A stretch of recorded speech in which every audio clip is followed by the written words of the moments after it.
I want to teach you about a drawing technique that lets you do a 2D representation of each of the regular solids.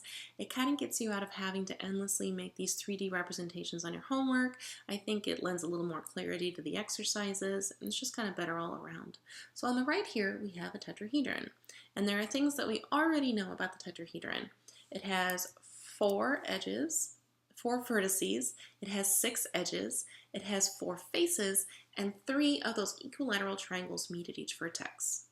And what you do is you take imaginary scissors and you cut along those top 3 edges and you open it up. And what you get is a larger equilateral triangle, and these dotted lines here represent the creases along the bottom. But I'm going to go even further than that. I'm going to take the cut open tetrahedron and I'm going to cut it open all the way. And what I'm going to get is a pile of 4 distinct equilateral triangles. How many vertices are there? Well, I'm not showing you the vertices explicitly, but you have to imagine that every time 2 edges come together, you're going to get a vertex. And so what we do is we use multiplication to count up vertices, edges, and faces of this pile of shapes. You get 4 times 3 vertices, 4 times 3 edges, and you get 4 different faces.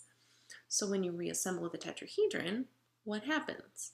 Well, remember how I said that in a tetrahedron, 3 equilateral triangles come together at each vertex? That's sort of like 3 vertices become 1 vertex. And so what happens is you get 12 divided by 3 vertices in your final polyhedron. And think about how the edges get attached. On a tetrahedron, you're always gluing the edges together in pairs, right? So it's sort of like 2 edges become 1 edge. And so that's how I know that there are going to be 12 divided by 2 vertices, 12 divided by 2 edges in my final polyhedron. The faces don't really get glued to anything, and so there are going to be 4 faces.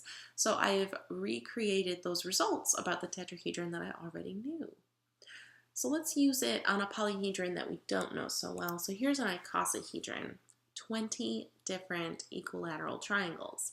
And on the left here, we have a partially cut open version of the icosahedron, cut open enough that it lies flat on the table.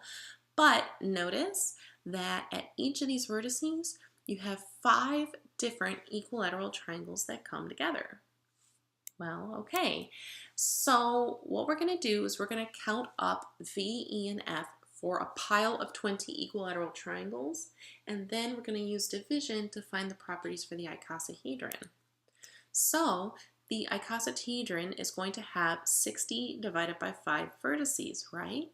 20 equilateral triangles makes 60 vertices, but there's 5 triangles joining together at each vertex of the icosahedron. And that's how I get a total of 12 vertices. Now, with edges, a pile of 20 equilateral triangles, 60 edges. The edges get glued together in pairs again, right? And so that means that there's going to be 60 divided by 2 edges. There's going to be 30 edges in the icosahedron. And 20 equilateral triangles, the faces don't really get glued to anything, and so there's going to be 20 faces.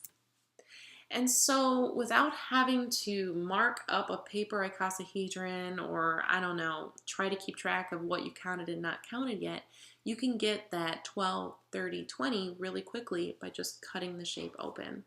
Now this technique works for all of the regular solids. You can try it on the cube, on the octahedron, and my favorite, I guess because it looks like flowers, the dodecahedron, where you have 12 different pentagons, and at each vertex, 3 of those pentagons come together.